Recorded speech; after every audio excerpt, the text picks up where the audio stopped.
ఇప్పుడు ఒకటండి, ఇప్పుడు 8 కోట్ల రూపాయలతో ఈయన రివర్ ఫ్రంట్ డెవలప్మెంట్ చేస్తున్నాడు.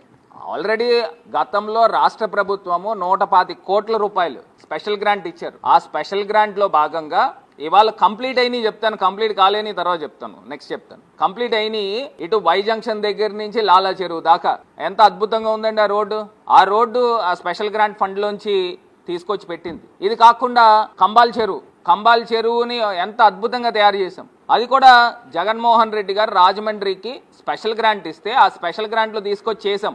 ఇది కాకుండా దేవీ చౌక్ దగ్గర నుంచి పుష్కర్ ఘాట్ దాకా, ఆ పుష్కర్ ఘాట్ దాకా కూడా ఈ స్పెషల్ గ్రాంట్ ఫండ్ లోంచి తీసుకొచ్చేసింది. దాన్వైపేట పార్క్ నా ఎంపీ ల్యాడ్స్ స్పెషల్ గ్రాంట్స్ ఇవన్నీ కూడా మిక్స్ చేసి తీసుకొచ్చి చేసింది.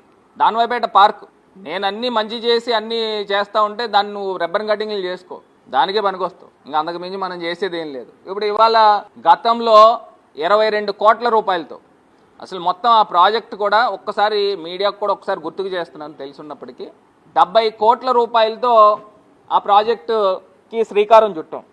ఆ 70 కోట్ల రూపాయలు అప్పర్ ప్రామినేట్, లోవర్ ప్రామినేట్. అప్పర్ ప్రామినేట్ ఏంటంటే గోదావరి, ఇప్పుడు ఈయనకు కూడా చెప్తున్నాను, మీరు కూడా తెలుసుకొని నా యొక్క ఇన్పుట్స్ని వాడుకుంటే ఇంకా ఉపయోగపడుతుంది రాజమండ్రి ప్రజలకి. అప్పర్ ప్రామినేట్ ఏంటంటే ఇన్ఫినిటీ వ్యూ ఇస్తున్నాం. గోదావరి రోడ్ నుంచి ఎవరైనా బైక్ మీద వెళ్ళినా లేకపోతే నడుచుకుని వెళ్ళినా డైరెక్ట్ మధ్యలో ఏ రకమైన హర్డిల్స్ రాకుండా డైరెక్ట్ గోదావరిని ఫీల్ అవ్వేదానికి ఇన్ఫినిటీ వ్యూ అంటారు. ఆ ఇన్ఫినిటీ వ్యూకి 22 కోట్ల రూపాయలు శాంక్షన్ చేసి శంకుస్థాపన చేసి ఆల్రెడీ అది టెండర్స్ కూడా ఆల్రెడీ పిలిచారు. అంటే అది కూడా నేను నిజంగా ఎవరినో ఒకళ్ళని తీసుకొచ్చి చేయిద్దును. కాకపోతే ఎలక్షన్ టైంకి మొత్తం అంతా కూడా మెస్సీగా ఉంటుంది, చిందరవందరగా ఉంటుంది అని చెప్పేసి ఆగిన సందర్భం. అంతేగాని ఫండ్స్ కూడా నాకు తెలిసి మున్సిపల్ కార్పొరేషన్ అకౌంట్లోకి వచ్చి ఉంటాయి. ఎందుకంటే స్పెషల్ గ్రాంట్ ఫండ్స్ ఖచ్చితంగా కార్పొరేషన్ ఫండ్స్ అన్నీ కూడా కార్పొరేషన్కి వస్తాయి. ఎందుకంటే ఇవేవో మీకులాగా గతంలో ఆ షాదీఖానాలాగా లేకపోతే అక్కడ ఈద్గా లాగా అడ్మినిస్ట్రేటివ్ శాంక్షన్లు తీసుకొచ్చి నాలుగు గీసుకోవడానికి పనికిరాని కాగితాలు తేలా. ఆ 125 కోట్ల రూపాయల్లోనే ఆల్రెడీ కొన్ని డెవలప్మెంట్లు కంప్లీట్ అయినాయి. అంటే దాంట్లో సబ్స్టెన్స్ ఏంటనేది అర్థం అవ్వడం గురించి చెప్తా ఉన్నా. మీరు ఈద్గాలో చెప్పారు కదా, ఇప్పుడు కాదు 2015-16లో చెప్పారు, అప్పుడు అడ్మినిస్ట్రేటివ్ శాంక్షన్ తీసుకొచ్చానని. ఆయన అప్పుడు ఉన్నప్పుడు చేయలేకపోయారు. ఈద్గాలో ఏదో గోడ కట్టించే కార్యక్రమం లేకపోతే టైల్స్ వేయించే కార్యక్రమం, ఆ ₹1 చిల్లరంతా అది చేయలేదు. ఇప్పుడు మీరు చేసినవి ఏంటంటే గత ప్రభుత్వంలో 2014 నుంచి 19 దాకా కేవలము ఎలక్షన్ నాటికి కేవలం జీవోలు తీసుకొచ్చి ఏవో శాంక్షన్ కాపీలు తీసుకొచ్చి ప్రజల ముఖాన్ని పడేశారు. అక్కడేమో తీరా చూస్తే రాష్ట్ర ఖజానాలో 100 కోట్ల రూపాయలు నిధులు లేవు, మీరు వందల వేల కోట్ల రూపాయలు జీవోలు ఇచ్చి పడేశారు. అవి గతంలో జరిగినాయి.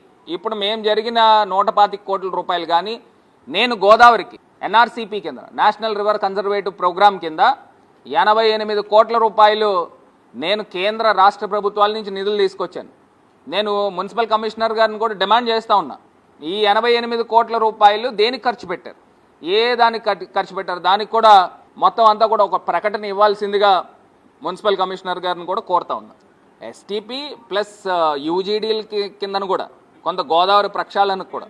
ఇప్పుడు ఇది కిందదేమో లోవర్ ప్రామినేట్ కూడా ఏంటంటే గౌతమి ఘాట్ దగ్గర నుంచి ఎక్కడైతే కోటిలింగాల ఘాట్ దాకా కిందనంతా కూడా ఒక 40 అడుగులు 35 అడుగులు ఒక ప్లాట్ఫామ్ కింద వచ్చి ఇక్కడి నుంచి మొత్తం ఘాట్స్ అన్నీ కలిపే కార్యక్రమం. దీన్ని లోవర్ ప్రామినేట్, అప్పర్ ప్రామినేట్, ఈ రెండు కూడా ఇన్పుట్స్ నేను చెప్పేది తీసుకుని ప్రజాహితం కోసం పనిచేయమని ఇప్పుడున్న ఎమ్మెల్యేకి కూడా తెలియపరుస్తా ఉన్నా. ఇప్పుడు ఒకటండి, ఇప్పుడు చంద్రబాబు నాయుడు గారు చేయిందంటూ ఏం లేదు, అన్ని సంపద సృష్టిలో ఇది భాగం. హౌస్ ట్యాక్స్లు పెంచేస్తున్నారు, ఇంకో పక్కనేమో electricity bills true up charges అంటున్నారు. గతంలో జగన్మోహన్ రెడ్డి గారు రేట్లు పెంచలేదు, అది ప్రభుత్వానికి భారం పడింది, ఇప్పుడు నేను రేట్లు పెంచుతున్నాను అన్నట్టు.